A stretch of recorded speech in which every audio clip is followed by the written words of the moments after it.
Hey, welcome everybody to episode number 46 of the Daily BLP. Sorry about last episode. I said 44 over and over again. It was actually 45. Today is 46. Guest today, again, almost like always, Matt Dugan from Pivit Studios. How you doing, Matt? Doing good. Glad to be here, Brian. Got my money outfit on, wearing all green. Oh, nice. Cash money. Yes, sir. Nice. All right. Well, I can dig that. Cool. Well, hey, before we get started, just a really quick plug for one of our show sponsors, Panaclicks. Panaclicks is our digital marketing service at Panacea Smart Solutions. If you are a small to medium-sized business and you are looking to take your digital presence to the next level, check out Panaclicks. Head over to panaclicks.com. Take a look at some of the things we might be able to do for you. And if you're looking to find out how well your current website is performing, or maybe how well a website that you go to a lot is performing, go to panaclicks.com/SEO.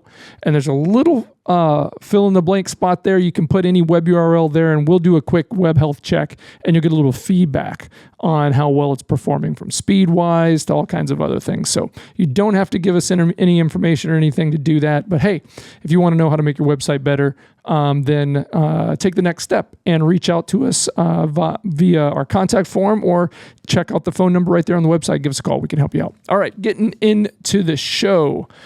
It's Thursday. I can't believe it's already Thursday.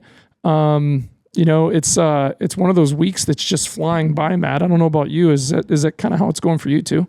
Yeah, it's crazy. I was just thinking of, what I was doing this time last week, and it feels like it was yesterday, and it's already Thursday, almost the weekend again. We're almost halfway through June of 2025. It's just like, what's going on here? I know. I feel like it's the end of January, kind of. I was talking to one of my guys here at the office about one of our clients I haven't talked to since January. And I'm just, like you saying that, I can't believe we're already halfway through the year. Really? It's nuts. This side of the hill goes fast. So yeah, what's cooking over by you? What's cooking for Pivot Studios right now? You got the money outfit on. What's happening? Yeah, got the money outfit on.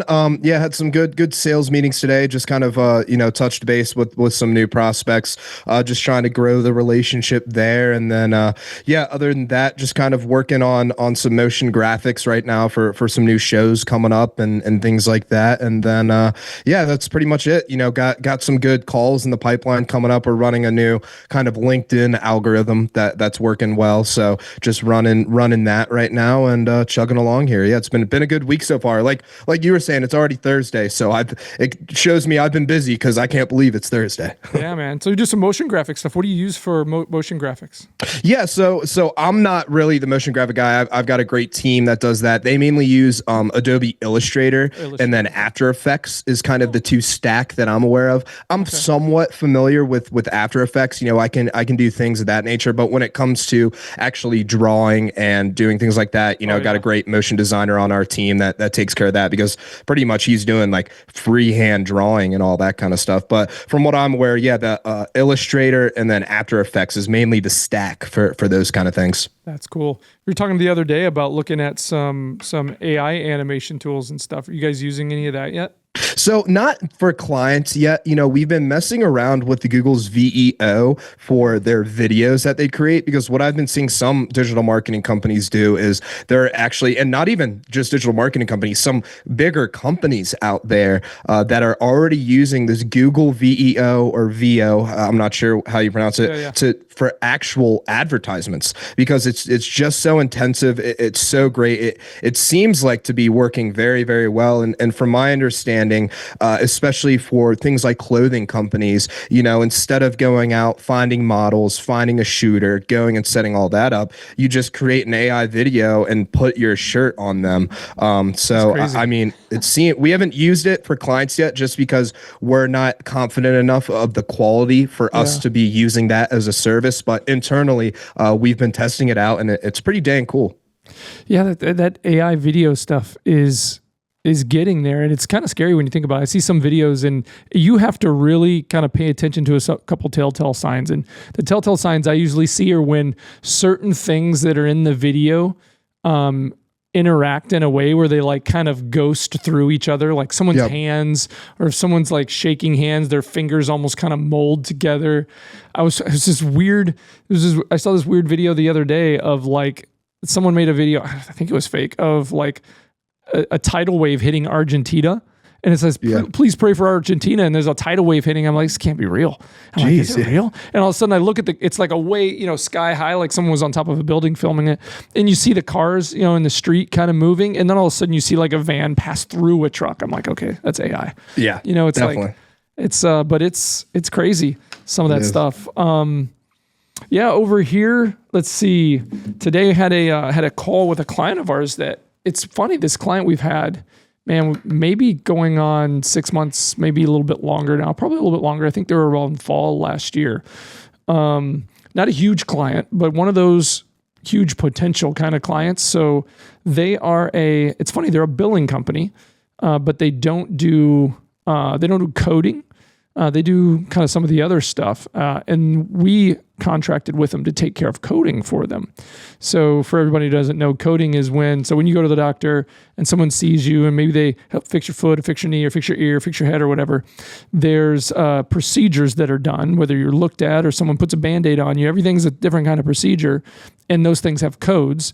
And when those codes are associated on a claim that goes out to your insurance, the insurance looks at the code, make sure it fits what was done, and then they may or may not pay for it. It's kind of a game. But anyway, so coding is one of the things we do.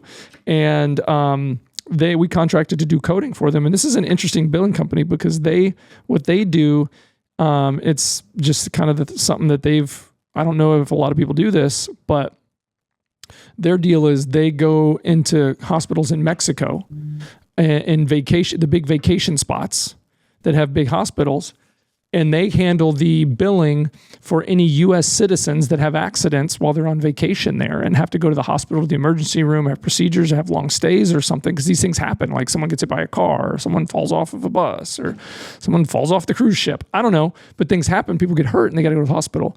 So this company that we contract with, they handle like the billing. That's kind of their idea. Because apparently hospitals really struggle with this there. And sometimes people leave with these huge bills that could have been taken care of from their insurance, but the hospitals over there don't know how to deal with it. And they just want to get paid, right? So we do that. They had one hospital over there in one of the cities, I want to say it was Cozumel. And, volume was relatively low, not crazy high, but they were super happy with the way we were doing. No making mistakes. Things were getting done. Reimbursements were coming in. It was working. So now they've got some relationships built with some other hospitals in some other cities and things like that. And so we had a call this morning about, the possibility of things rapidly expanding here in the next couple months. Summertime vacations are happening, obviously there. It still happens in the winter when it's cold up here and warm down there. But nice. So that was kind of exciting. I've learned over the years to curb my enthusiasm for big opportunities. One, because they take a long time to close, because there's a lot of hoops to jump through. And two, you never really want to get your hopes up on it and start like counting your chips, because that's what I used to do. Like we'd get connected to a big CEO or big CFO, and they're looking for IT or they're looking for this, and I start doing the math, right? I'm like, well, they got 4,000 employees. That means they have 4,000 computers. If we charge $150 per computer per month and we get all their IT, do that math. That's millions of dollars. I'm going to be rich, and I'm laying in bed doing the math, on my phone on the calculator. Getting all jacked up. Like, just drooling, and then it falls through and nothing happens, So, it doesn't mean I'm not optimistic. I'm a super optimistic guy, but I don't like get on a call with people and just start falling over myself. It's like, okay, be patient. Start, understand all the different things all the chips that have to fall into different places before, eventually things start coming our way. So that's really cool. Kind of excited about that. Nice. What else is going on? It's kind of on the front end of the month still. So we've got new leads coming in. RCM leads usually roll in the first half to 3/4 of the month from one of the companies we work with to provide us leads for revenue cycle management opportunities. So right when I get off this, get done recording today, I got to jump on the phone because Jamie's out. Jamie usually watches those for me. And if I'm not watching, she calls him back and books appointments and stuff. So I got to get on top of those. And then we're starting a new Scribe client this week, so that's nice. Cool. Been working on that one for a few weeks. Like about a month ago, he's like, "Yeah, I really want to do this," and then quiet. Crickets, chirp, chirp, chirp, chirp, and then Manny remembered. I didn't even remember about it. Manny's like, "Hey, what's going on with this one?" Jamie, call him. So they called him. Oh yeah, we're ready to go. And now we're going. So that's what's happening in my world, Matt. Nice. Yeah. So good week. Cool. Oh, and I think I mentioned this a couple shows ago.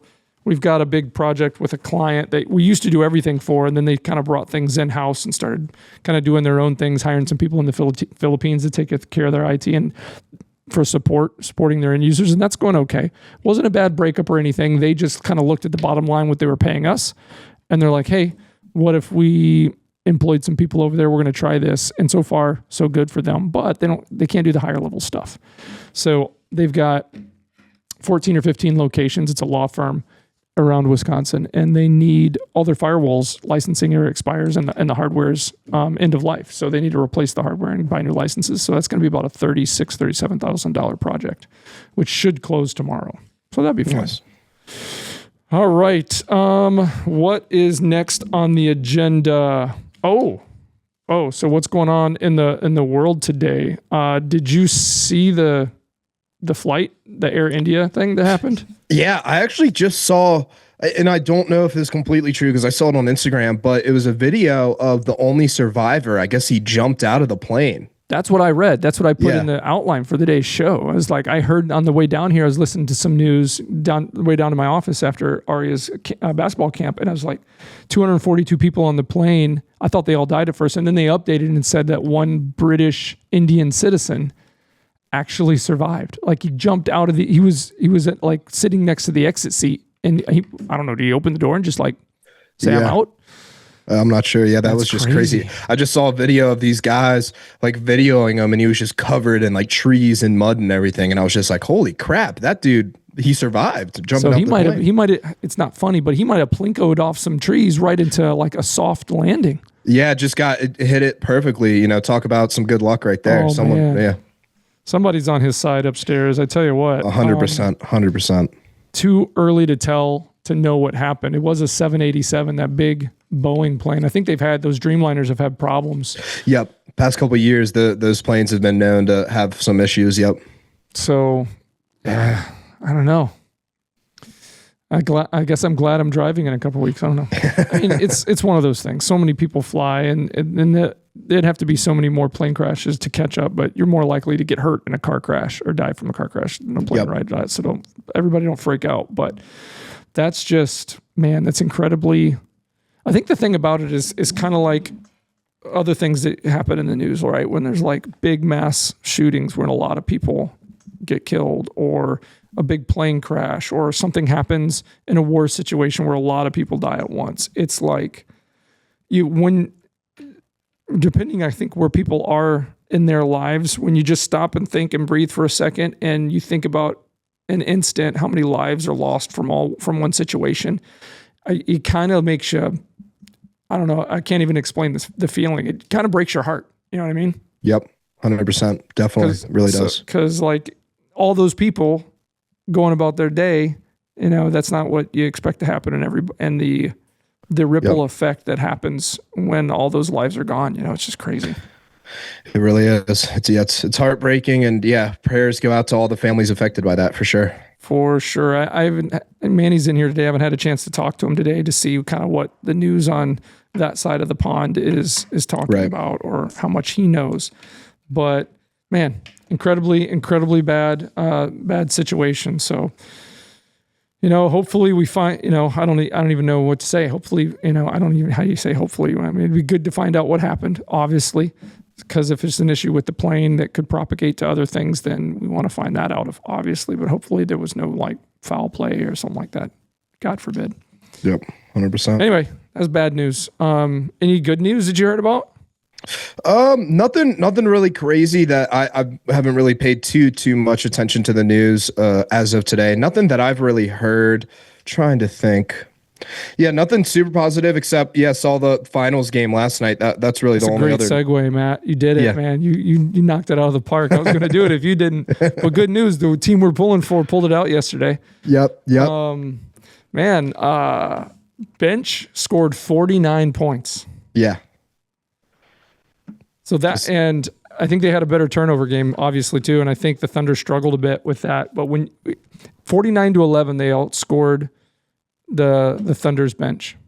Yeah. It's crazy. It just shows the amount of talent on these teams. You know, you look at the starting five and you're like, wow, look at those guys. But it reminds you just the athletic ability and talent, just these guys even sitting the bench are, the kind of athletes they are. It's truly crazy. Yeah. And I mean, it's like, you can't really get inside coaches' heads, right? But you game plan for teams, right? And you typically game plan, at least for the most part, for the people who are playing the most minutes, right? How do we stop them? How do we neutralize their strong suits? And how do we, capitalize on their weaknesses? And it looked like in game 2, that's exactly what they did, after what happened in game 1. Because let's be honest, OKC probably should have won game 1. Yep. They played that game in a way that any other day, they would have 100%. probably have won that game. 100%. But last night, in game 2, they were easily the better team on the court. Game 3, it wasn't like that. So there's something more that I didn't, having not, watched a lot of basketball or even in Indiana Pacer basketball this year, they've got something, they've got a full team, people that can come off and just perform that OKC didn't have an answer for. Yep, exactly. One thing I saw that was interesting too, people were kind of giving them some flack about, oh, they're only wearing those jerseys. Do they have any other jerseys? And I guess it's a tradition to wear gold in the finals for the Pacers, I believe. So I believe they'll be wearing just those gold jerseys for my Good for them. Who cares? Yeah. No, I was like, because I was curious too. I was like, oh, that is interesting. I wasn't hating on it, but I was like, that is interesting. I wonder why. And then someone commented gold for the finals. I was like, that makes sense. Wear the gold. That's what you want. That's the color of the trophy. Yeah. Yeah. I mean, back in the day, every team had 2 jerseys. They had their home, and they had their away. Yep. And like the Bulls had their red, they had their white. Everybody had their dark, the Spurs had their black, they had their white. Yep. Typically it was like everybody had a dark, team color uni and they had their white version, Yep.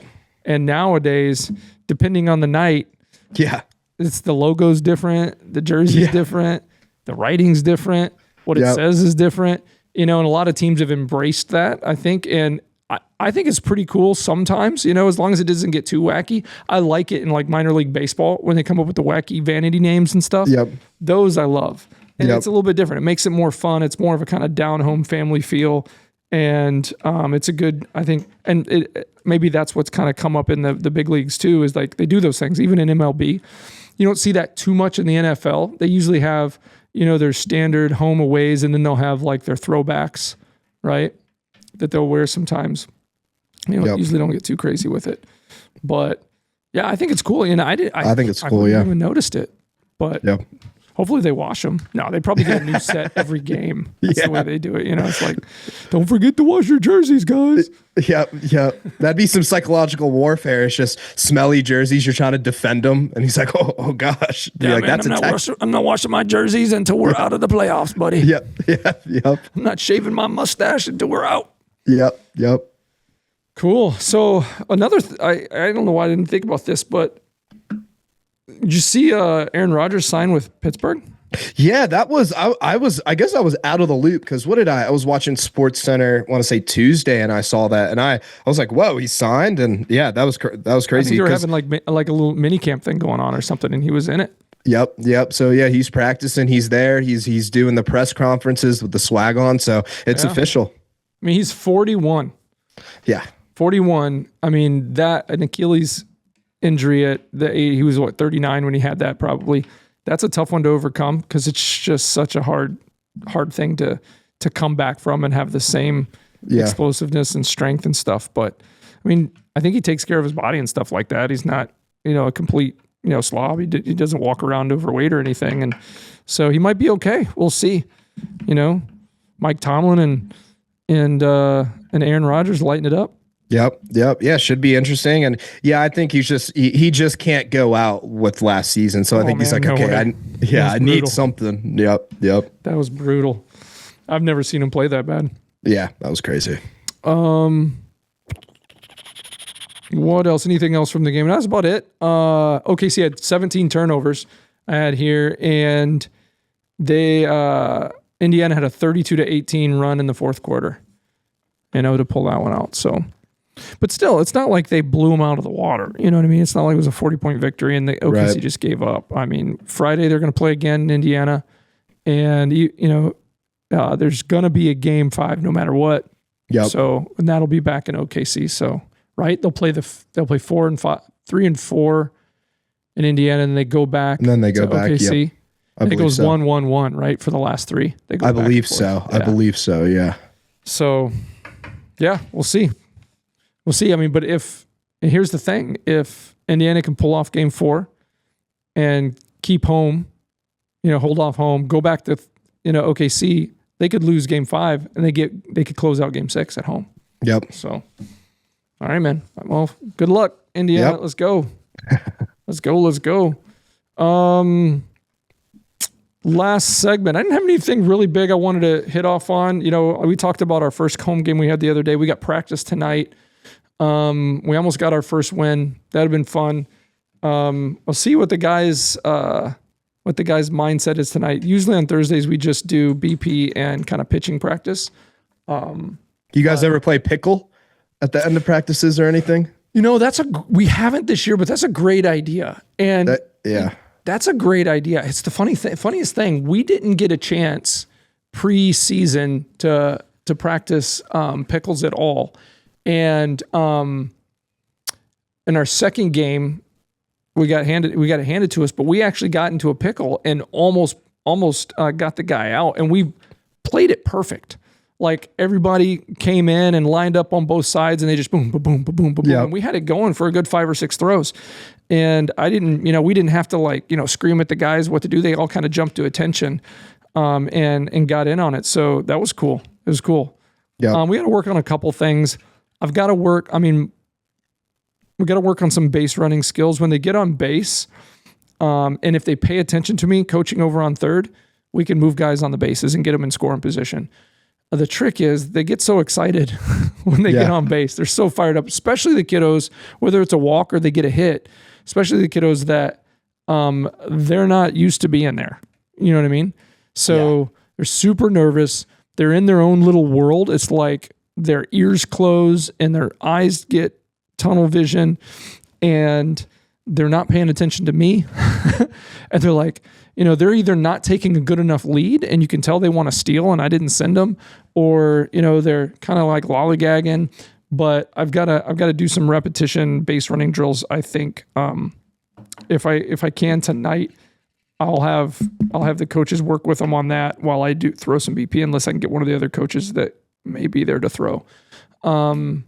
But Sunday we'll have practice again. One of the coach from that team, the second team we played, he just called me right before the show and he's like, "Hey Brian, what do you think about, are you still up for doing a scrimmage with us and stuff?" I say, "Yeah, if we can get together."